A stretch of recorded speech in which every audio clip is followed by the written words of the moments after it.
เบิ่งดู นอนชีบ่เป็นชีเลยต้มผม หมอนนี่แหละตุ้มให้เบิ่งดูเอานี่ได้บ่น้องบอล ต้มเป็นชีเลยเจ๊กอยู่เลย อ๋อตัวบ่ย่านบ่กลางคืนมานี่ ฮะยันยัง ย่านผี มีพีหรอ บ่มีผีดอก มาเอา เอานี่บ่น้องบอล เออ จักมื้อได้พากันนอนนี่เจ้า2 3มื้อบ่ เออ เป็นบ่ตู้ พูนคนนอนอยู่เจ๊จิรภัย เฮ้ย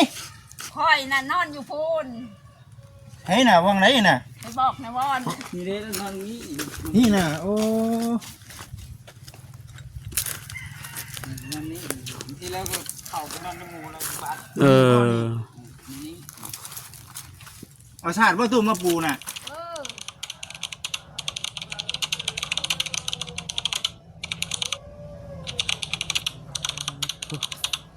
เนี่ยไอ้พี่น้องคือว่า บันทึกได้ อ่า เอามาได้จังตัดเอาบ่ครับ เลยเอาเล่นอันไก่บ่ เลี้ยงไก่บ่ จังนั้นบันทึกเลย เลี้ยงตัดเอาเนาะ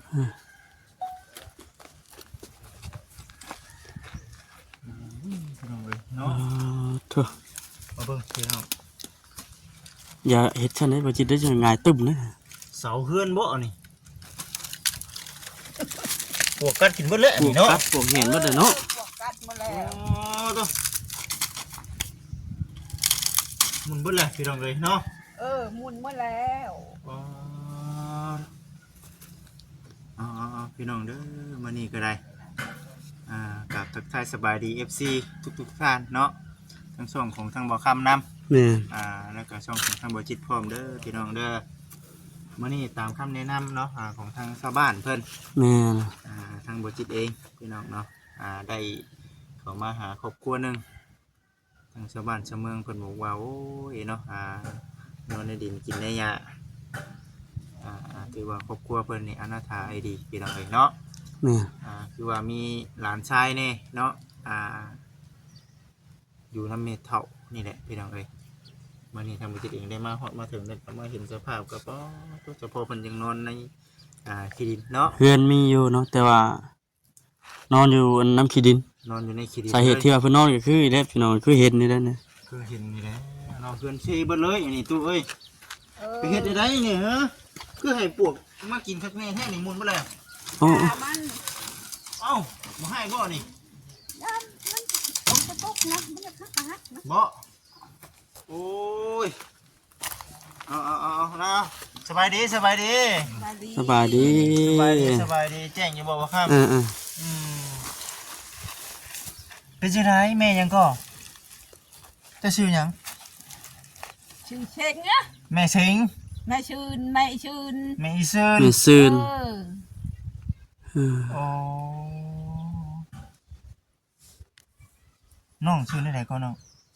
วอน เนาะ น้องบอนบ่ ชื่อวอน จักปีได้น้องบอน จาก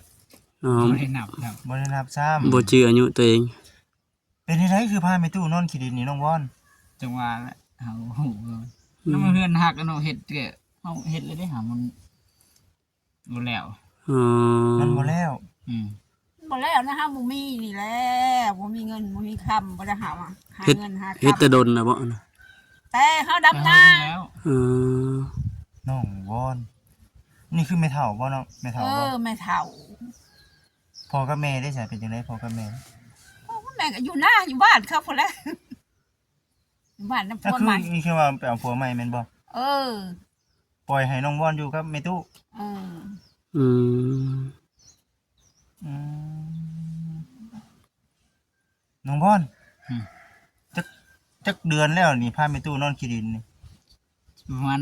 4-5 มื้อแหละ แม่นบ่ลูกจักมื้อแล้ว 3 มื้อ4 มื้อนี่แหละ อืม พากันนอนขี้ดิน3-4มื้อแล้ว เออ ไม่นอนไปเลย คือนอนขี้ดินตุ นอนขี้ได้นอนได้ใช่จ้ะนอนในเฮือนก็ยามันหัก อย่า เพื่ มา อน ทัก เพื่อนมันล่มว่าซั่นครับพี่น้องเนาะคันว่าสิขึ้นไปนอนอยู่เทิงบ่คู่คนก็ได้ คืออยู่เทิงน่ะไผนอนจักคนเถอะนะ หัว ว่าคอยนอนผู้เดียวคอยสินอน เอา บ่มีใครกล้านอนบ่ บ่ น้องบอลนี่นอนนำกันก็ไม่ตู้อยู่ตาราง อือ อืม นอนใช้น้องบอลจะนอนที่ไส ขึ้นเด้นอนนี่ โอ้ ฟังเฟิร์ด เฮ้ย มันกดเฟิร์ดอันเนี้ยปูอันเนี้ยนอน โอ้แมงไม้พี่น้อง อยู่ บ่ พุ่น ไป บ่ น้องบอลอยู่ใช้ นั่นเด้เฟิร์ดนะ พุ่มไม้อะนะเนาะเบิ่ง นี่ไก่นี่มึงเฟิร์ดนี่ ได้บ่เจ้านั่งนี่เด้ ฮึบก่อนอยู่แถวนี้อยู่นี่เลยบ่จิตเด้ บ่ไปจะเอายังเอาสารในปู เออ ให้น้องบอลเอาสมุดทำมานี่ ลุกขึ้นมา เอาสารมาเลยเอาสารมาให้ สาธิตได้เบิ่งเด้อ สวัสดีนำมาหลายนี่จะเอา เอาพื้นนั่นก็ได้ ไม่ได้เป็นตัวไม่ เอาตู้มานั่งพี่บาดนี่ ได้เอาผ้าห่มบ่นี่อ๋อหมอนเพิ่นนะมึงนี่ เอา โอ้มึงนี่บ่ครับมึงนี่หมอนบ่น้องอันนี้ อืม ห้องให้มันสูงเนาะแม่นบ่ ห้องใส่กับมันโอ้แมงไม้ เอาบ่ เนาะ นี่ใช้เจ้าสินอนใช้กลางคืนนี่จะนอนนี่ นั่นนี้ มันหนาวได้ช่วงนี้เอ้า หนาวตัวบอมเลย เอาลองเบิ่งได้น้องว่าจะนอนใช้ปิ่นหัวปิ่นหางแปลงได้เอา สาธิตได้เบิ่งเด้อ ให้เบิ่งดู พี่ก็ได้ บ่ไปเฮ็ดให้ข่อยเบิ่งดูจะนอนได้แต่ละคืน แบบสาธิตให้เบิ่งหั่นนะ เอาเฮ็ดนอนให้เบิ่งนอนให้เบิ่ง ให้เพิ่นเบิ่งดู นอนสิบ่ เป็นชีเลยต้องบอม หมอนนี่อย่าตุ้มให้เบิ่งดูเอานี่ได้บ่น้องบอล ตัวเป็นชีเลยเจ๊กนี่แหละ อ๋อตัวบ่ย่านบ่กลางคืนมานี่ ยัง ย่านผี มีพี่หรอก บ่มีผีดอก มาเอา เอานี่บ่น้องบอล เออ จักมื้อได้พากันนอนนี่เจ้า2-3มื้อบ่ เออ น้องบอลเจ้าเฮ็ดหยังแน่น้องซุมื้อนี้เอาไอ้ถามมา ฮะ หาเฮ็ดเวียกเฮ็ดงานหยังซุมื้อนี้ฮะ รีเห็ดเลยเห็ดยูซื่อนะ อยู่ซื่อ บ่ได้เฮ็ดเตาเฮ็ดหยังบ่ อืม อืม ๆ แมงไม้คือมันตอมแต่ข่อยแท้ โอ้ยพี่น้องเอ้ยเนาะ พุ่นแล้ว น้ำซ้ำปลาได้น้อง บ่มี บุมีแล้วเราไปขออยู่บ้านพอแล้ว อืม เราไปขออยู่บ้านพอแล้ว ไปขอเอาเนาะไปสิไปเนาะได้แล้วบาดนี้ไป แจ้งแล้ว บ่ บ่ ถ่ายอยู่นี่บ่น้องบอล แจ้งแล้ว ฮอดนั่นนี่เนาะแจ้งเดียว อันนี้คือให้ทางกันน้องเพิ่นสาธิตให้เบิ่ง มีตู้นี่นอนนี่แม่นบ่ตู้ พูนคนนอนอยู่แจกิรภัย ไผ คอยน่ะนอนอยู่พูน เฮ้ยน่ะว่างไหนน่ะ ไปบอกนะว่า นี่เด้นอนนี้ นี่น่ะโอ้ นอนนี้ที่แล้วก็เข้าไปนอนน้ำมูแล้วบ้าน เออ นี้ เอาชาติบ่ตู้มาปูน่ะ เออ เอออันนี้น่ะอยู่ชิมบ้านพี่น้อง แม่น ชิมบ้านมื้อนี้น่ะทั้งบ่จิตเองน่ะกับทั้งบ่คำเนาะ โดย ได้ข้อมูลนำทางชาวบ้าน ชาวบ้านเพิ่นแนะนำมาก็แม่นพี่น้องเอ้ยเนาะแม่น ครับผมแนะนำมาว่ามีทั้งหลานน้ำเนกับเมียตู้น้ำเน แม่น พากันนอนอยู่ในดินเลย แต่ว่าดินนี่บ่จิตบ่จักเนาะว่าเป็นดินไผเดี๋ยวสิถามไทยเบิ่งทางเมียตู้เพิ่นก่อนมาน้องกวนนั่งใกล้ๆเมียตู้มาเฮายังต้องได้คุยกันหล่นได้เฮานั่นแหละ นะ เออ ตลอด อ๋อเอาตลอดแล้วเนาะเห็นเลยเจ้าผู้มีเหือมีเฮงคือ พากันนอนขี้ดินแบบนี้ฮะเออ มันบ่มีนอนไปดีแล้ว บ่มี ที่ดินนอน ว่าง่ายๆก็จำเป็นเนาะ มัน จำเป็นก็แม่นเนาะ เออ เฮือนมีก็คือเว้านะพี่น้องเฮือนก็เซ เงินมีก็บ่มีผู้เห็นอาศัยตัวผัวก็พอสำนัก อืม อยู่ไป อยู่ในเฮือนนี่มีผู้ชาย2 คน เออ มีน้องวอนกับอันน่ะทั้งพ่อเฒ่าแม่นบ่น้อง เออ อืม โอ้โดยแต่ว่าคือทั้งแม่เจ้าน่ะไปเอาว่าขออนุญาตนำไปมีสร้างครอบครัวใหม่แล้วแม่นบ่น้อง อืม อืม ผู้เป็นพ่อเด้น้องก็จะขออนุญาตนำเด้อพ่อแท้ๆเด้ค่ะ พ่อก็อยู่ในบ้านนี่แหละ อืม โอ้เขาเจ้าแยกย้ายกันเนาะ นี่ พ่อ ทาง ก็เอาเมียใหม่เลยยังได้จ้ะ พ่อก็เอาเมียใหม่เฮือนนี่จักปีแล้วเฮ็ดเกิดตัวนี้ 3 ปี 3 ปีหลอกขนาดนี้ได้บ่นี่ เออ สองหลานกับ ช่วย าง ย ฝนตกด้วยใช่น้องบอลพากันไปนอนพากันไปอยู่ใช่ แหละ พากันอยู่นี่เลย ไม่นี่นะคันมันบ่ลมก็มันล่มแล้วก็พุ่นละปุ๊บไปยุ่งเฮียน อืม อืม ฮะปุ๊บคำฝนตกนั้นปุ๊บเขอไปโรงเรียน เขาเฮียนแล้วยันเหือนหัก อืม บ่แม่ตู้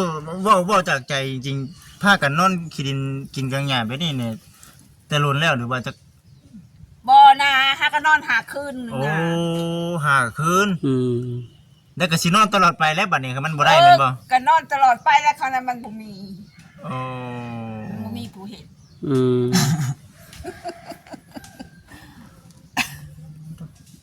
ขี้ดินนี่เด้น้องบ่ดินนี่ดิน เป็น ไผ เป็นของ เขา ใคร ป้าผมอยู่บ้าน ดินคือเจ้าเลย ดินตัวเองเด้ บ่มี บ่มีแล้วขายไปแหละ อืม หายไปแล้ว เออ อืม อยู่ดินเขา แล้วขายเราก็ลงภาคใต้แล้วก็มาคออยู่เวยน้องนั่นแหละ อืม เออขายดินลงภาคใต้ อืม ขึ้นมาแต่ภาคใต้บ่มีบ่อยู่ก็มาขออยู่นำเขานี่ ตะกี้นะยายเป็นบ่ตะกี้น่ะขาย เออ เป็นหยังคือขาย จักน้ำเขาแล้วคนก็บ่จัก เราเป็นคนและเจ้าของแล้วเนาะ จะได้เงินนี่ตัวจะขาย เอ้าคิดว่าเจ้าขายบ่แม่นเจ้าขายบ่ คอยไปสิขายหยังคนไปจะเอาดินมาได้ใช้ อืมบ่ได้ก็ เรามาซื้อเป็นพวดเลย แม่นบ่ เออมาสู่ผัว มาสู่ผัวเนาะ อืม แต่ว่าผู้เป็นผัวไปรับจ้างรับใบายตัดไม้ เออ แล้วไปคู่มือบ่ อุ้ยนอนอยู่ช่องจมือแล้วล่ะหาก็ไปมื้อนี้ อืมโอ้ยไม่ไม่ โดยพี่น้องเอ้ยเฮ้ยเนาะมาเนาะพี่น้องเอ้ยบ่ค้ำก็ได้เนาะ ไม่ไม่เลยกินข้าวแล้วบ่ใช่มื้อนี้ กินข้าวกันยัง กับหยัง คือเขาเป็นไก่ โอ้ แองกลัวฮอดบ่จิต เนาะอันคัก มัน ปาน สิใช้ไก่เนาะ บ่คำเรากินข้าวก็จ้ำเจียวกับบ่จิตรบทางเลย ดูหน้าคนนั้น เออ อืม โดยพี่น้องเอ้ย คือหลักๆเลยเนี่ยคือทั้งเจ้าซอยเวียกอย่างนี้ใช่ไหมคือน้ำชานซอยทั้งแม่ตู้กับพ่อตู้เพิ่น บริชอยแหละ มันบ่มีแนวเฮ็ด มั เนาะ นบ่มีแนวเฮ็ดเนาะ ดีชอยยัง เห็นว่าเฮ็ดเตาเฮ็ดหยังก็จักสิเอาไม้เอาตอกมาใช้ติ บ่มีแล้วใหม่ เคย เคยไปเฮ็ดเวียก ใบ บ่ บ่เคยแหละบ่เคยไปใส่ บ่เคยไปใส่เนาะ อืม มีตู้เข้าได้ไหมตู้ ข้าวกินข้าวมื้อนี่บ่ บ่มีแล้วใช้ข้าวเอามาให้แน่ บ่ โอ้ มันได้กินข้าวเลย บ่มีข้าวมีน้ำ ข้าวก็บ่มี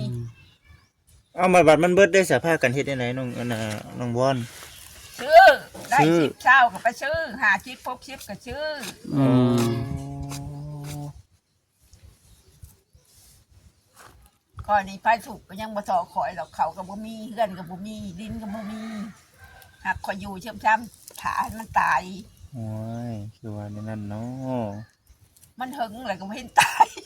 เอ้า เมื่อยอยู่แห ไม่ ละ ช่างว่าแท้ สันหอนมือมันแล้ว น้องบอนอะไรแหวะน้องบอนมันคือว่าในนั้นเนาะน้องบอนเนาะอยู่น้ำลานนี่แล้วตู้อยู่น้ำไผฉัน ไม่คิดอันนั้น เมื่อยแหละเมื่อยอยู่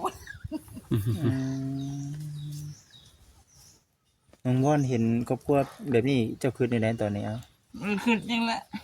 บ่ได้คิดหยัง อืม คิดอุกใจอยู่บ่บ่มีเพื่อนอยู่นี่ โอ้บ่ได้อุกจริงๆแหละนอนปลายไม้ก็ได้นะ อ๋อโดห่วยบ่ใหม่ดิน้องบอนเอ้ยเนาะมีตู้ได้เนาะแม่นอยู่เจ้าแบบมีตู้ได้สาบาทนี่ จังว่าแหละ ผู้นอนผู้ขึ้นกกไม้บ่ได้คือมีตู้นี่แหล้วบาทนี่ มันก็สิอุกใจเลยเนาะ นอนเหงามันก็พอเนาะตู้เนาะ เออ โอ้ สิพี่น้องเอ้ยน้ำมวยมาตั้งเว้าเลยนะ แต่เช่ คือ เลย คืออันอยู่ทั้งเฮือนเนี่ยมีแต่เครื่องใช้ของซอยเรา ค เป็น นลงมือเลยนะยังแต่มันยิมมันยอมน้อยเดียวอันนั้นคนลงมือเลยอยู่ตารางเลย อืม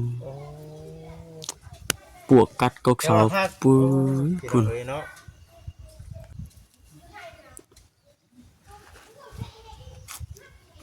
น้ำในที่น้องบอน น้ำในก็ใส่น้ำมูกินน้ำมู ขออันนี้ไปตัดนี่ มีแต่ ก็ขอไปตักน้ำเพิ่น ตักน้ำมูไปแล้วหมูผมมีน้ำช่างน้ำยัง คือทั้งบอกขออนุญาตนำเด้อน้องพอดไว้หน่อยมาหาทั้งไอ้ายก็ได้บ่เป็นหยังบ่เป็นหยังไอ้ายมานี่คือบ่ได้มีจุดประสงค์หยังได้น้องอยากฮู้ข้อมูลแล้วก็เว้าบ่ช่างเรื่องเทื่อเรื่องที่บุญวาสนาของทั้งน้องครอบครัวน้องเนาะ อ่าสมมุติว่าผู้ใดเพิ่นเห็นอกเห็นใจเพิ่นก็ยื่นมือเข้ามาช่วยเนาะตู่เนาะ อืม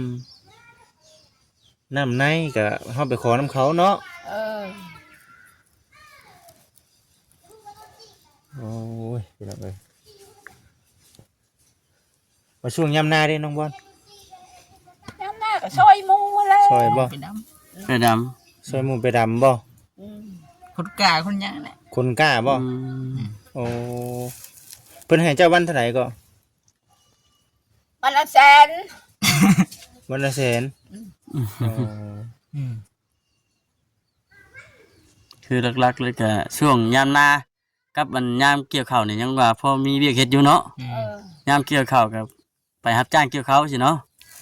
ยามนาก็ไปดำไป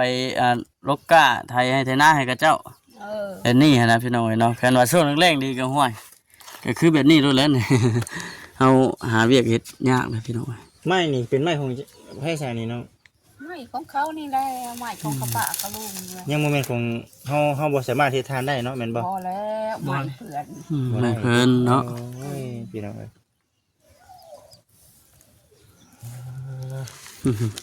นอนตามขี้ดินเลยอันนี้เนาะ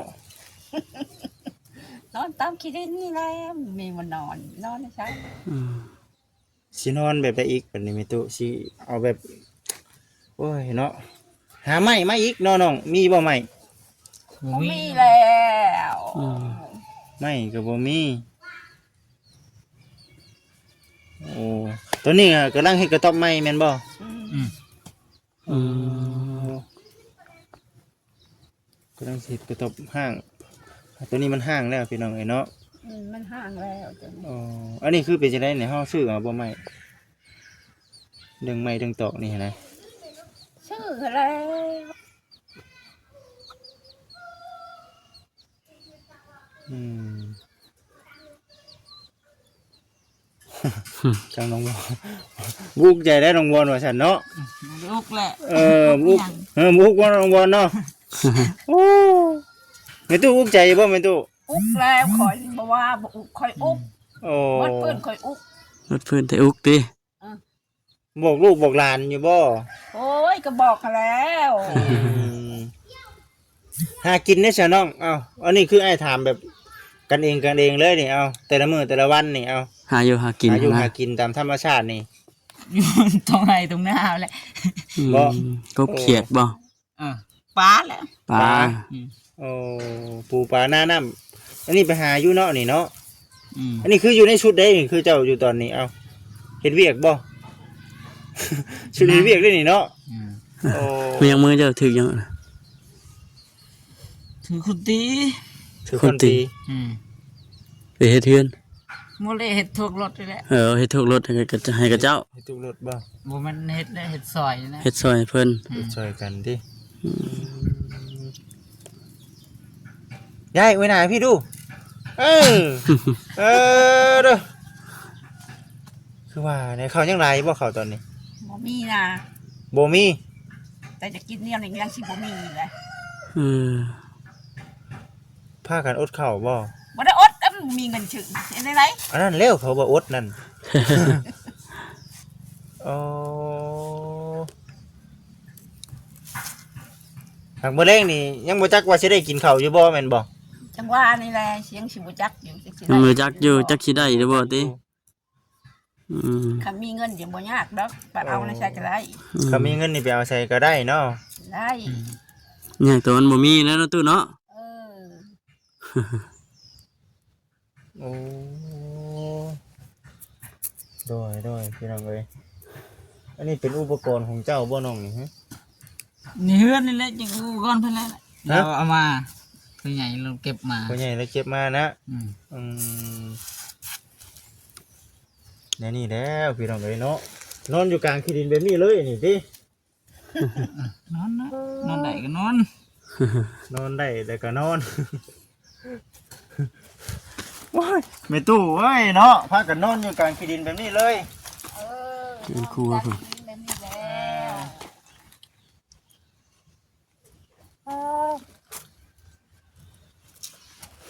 มาครับไปเอาอันนาขนมมาให้เนี่ยมาครับเอ้ย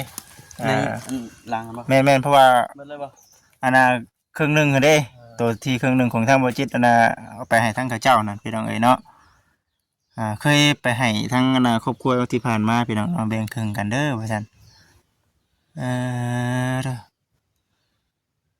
เรียกที่ถนัดที่สุดคืออีหยังน้องบอล จังว่าและติดต่อบ่ เตโต้โอ้โหย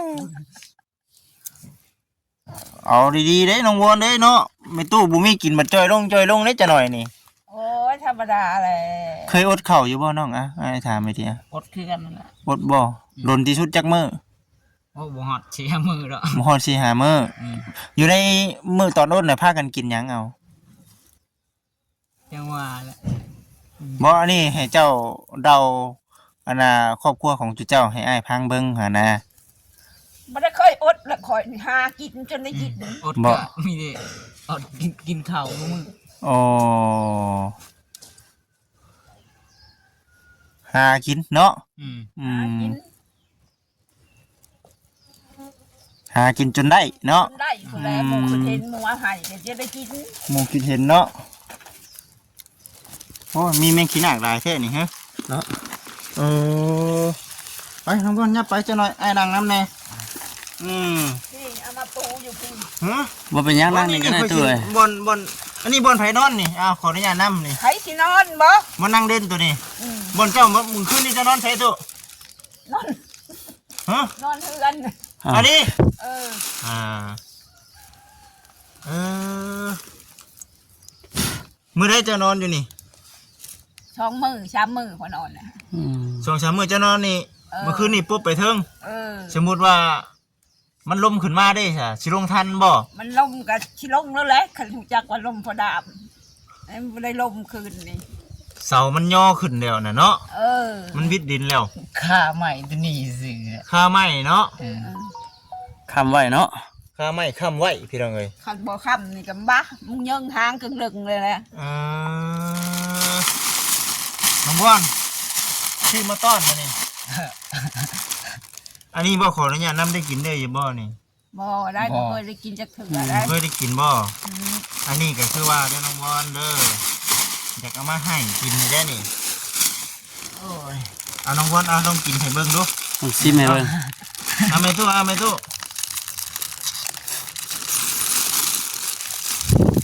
ผมบ่ค่อยได้ชื่อขนมหรอกเนาะแม่นบ่มีแต่ชื่อกับข้าวครับมีเงินน่ะอ้าวแก้บ่เป็นได้ไม่ตู้เฮาบัดนี้โอเคให้เพิ่นนี่น้องเอ้ยเออเอาน้องนะโอเค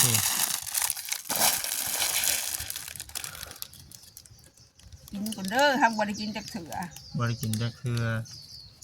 อื้อหือ น้องบอนนี่เคยเรียนอยู่บ่น้อง เฮ็ดแล้วก็สิ เป็นอยู่บ่หนังสือตอนนี้ จังว่าแหละ เฮียนห้องใดก็ ห้องก็หา ห้องปห้า ก็หา โอ้อ่านเป็นเขียนได้เลยซะเนาะ ได้นะแม่นบ่อ่านได้อยู่บ่น้องบอน จังว่าแล้ว จักว่าว่าเรื่องของตัวเองเนาะ ไอ้ถามเจ้านี่แหละเนาะ อ๋อตะแมง เจ้าก็ตั้งของเจ้าไว้บ่ครับ บ่ เอ้ เป็น ย หยังบ่เป็นหยัง จัง มี ได๋ ขี้ห ก็ น้า อันนั้น เนาะส่วนมากน้ำกินได้น้องบอน เราได้ไปตัก ฮะ เราไปตักจะตักเฮ็ดแล้ว บ่แม่จะไปตักอยู่ไส ตักอยู่เพื่อนเขาทางมา ไปขออีกน้องบอนเคยไปขออยู่บ่ บ่เคยไปอะบ่เอาไป เขาบ่ไปดอกลูกหลานคนนะเขาบ่ไปจักหน้า โดยพี่น้องเอ้ยเนาะขออนุญาตนำเด้อพี่น้องเด้อเป็นจังได๋อายอยู่บ่น้องอายมานี่อายมาถามไทยบ่นี่อายบ่ บ่ได้อายแล้วผู้ชาย ถ้าผู้หญิงมานี่อายแม่นบ่ เป็นผู้หญิงมาให้อาย คันบ่อายก็อ้ายถามนี่ก็บ่แม่นหยังดอกเนาะอ้ายอยากฮู้คือสิได้นี่เนาะคันว่าอ้ายมีอ้ายก็ซื้อของมาฝากมาต้อนเนาะ อืม อ้ายก็บ่ได้มีจุดประสงค์หยังเด้น้องเอ้ย อืม แค่ มาเยี่ยมเบิ่ง เยี่ยมมา เอา หา ง่ายๆซะ ถ้าอันใดอ้ายช่วยได้อ้ายก็ ก็ช่วยเนาะ แม่นๆ ช่วยตามกำลังของทางอ้าย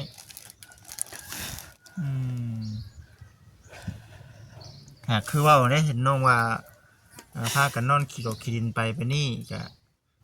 เขาต้องมีการเปลี่ยนแปลงนำแน่น้องเอ้ยเนาะแม่นอยู่น้องขึ้นกกไม้กกตอกได้ แต่ว่าผู้เป็นแม่ตู้นี่แหละนี่เราขึ้นนำบ่ได้นี่แหละนอนไปไม้ไปตอกก็ได้เนาะตู้เนาะหรือว่าสินอนเหงาบ่หลานขึ้นไปนอนอยู่เทิงเนาะแม่ตู้นอนเหงาเนาะ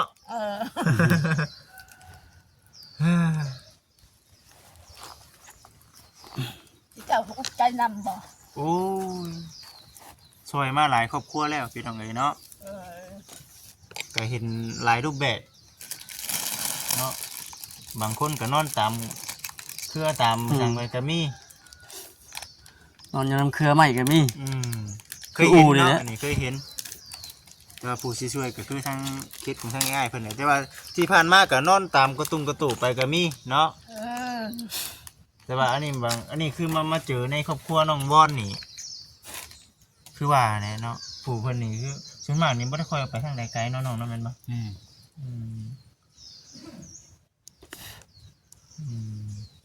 ยังไม่ไร ยังไม่หลายบ่ทำมาเต่าได้เคยเฮ็ดอยู่บ่ เห็ดแล้วแต่กี่ยาเลย ยาได้ ที่ถอยที่เก่าเนี่ย เป็นจังไดคือยาของตัวเอง อ้าวไปถอยแล้วนี่นี่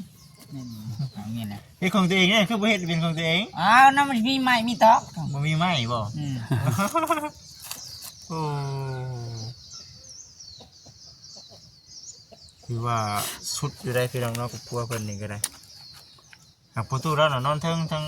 น้องๆนี่นอนดุมเนาะมื้อนี้น่ะมาแต่บ้านจักบ้านหยังก่อนพี่น้องเนาะเพิ่นลืมแล้วบ่จิได้ไงเพิ่นแนะนำมาเนาะว่าโอ้ไปเบิ่งแล้วแน่นอนไปตามกิโลกิดินไปเนาะ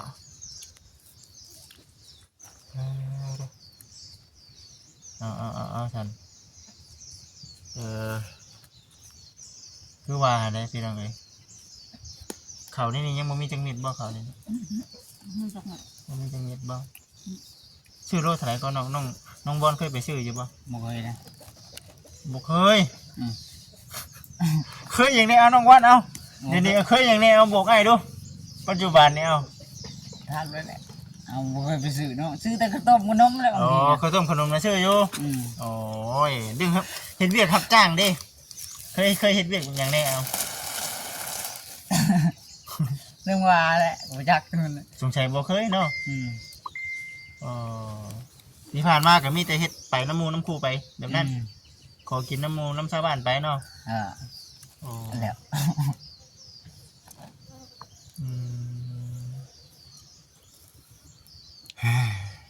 หลายท่านเนาะอาจสิคิดเนาะว่าทั้งน้องนี่เป็นจังคือว่าในนี่เนาะในนั้นในนี่แน่อาจจะเป็นแบบว่าหนึ่งคือเฮาอยู่ในแต่ในครอบครัวเนาะเฮาบ่ได้ค่อยออกไปข้างนอกแม่นบ่เนาะมีตู้ก็คือกันบ่ได้ค่อยออกไปทางไหนบ่มีตู้บ่ไปทางไหนอยู่ อยากพ้นจากความทุกข์ยากอยู่บ่เนาะเดี๋ยวนี้ทุกข์ยากอยู่บ่เดี๋ยวนี้เอ้า อันนี้ก็ยังทุกข์คือเก่า ทุกข์อยู่บ่เดี๋ยวนี้โอ้ ให้สิบ่จะพ้นแต่ อยากพ้นอยู่ โอ้ยก็บ่เคยจะพ้นเลย ไปใส่พี่น้องเลยเนาะก็สิแนวนี้แหละอันนี้เป็นเครื่องของอยู่เทิงนี่บ่ขนลงมาเนาะเครื่องของเจ้านี่น้องม่วน มีแหละ บ่มีบ่ มีบ่หลาย บ่โอ้เสื้อผ้าหน้าเพเฮาเปลี่ยนได้ใช่น้อง อันนี้ ตอนนั้นบ่เสื้อผ้าเจ้าจักตัวก็ มันโตแล้วมันขาดไปหมดแหละ ต้องทำตัวติไปฉันกับพูดละ เอา มื้อหน้ามื้อในเข้ามาหาใหม่ เบิ่งเดี๋ยวสิเอาเงินให้พ่อได้ไปซื้ออันน่ะข้าวสารนะตู้เด้อ เอาให้แห้งดีแล้วไปซื้อข้าวสารมาหมากินนี่เขากิน มีข้าวกิน บ่มันทุกข์มันยากแต่ไผสิหาให้พัวกับพ่อจำนั้น สำเร็จ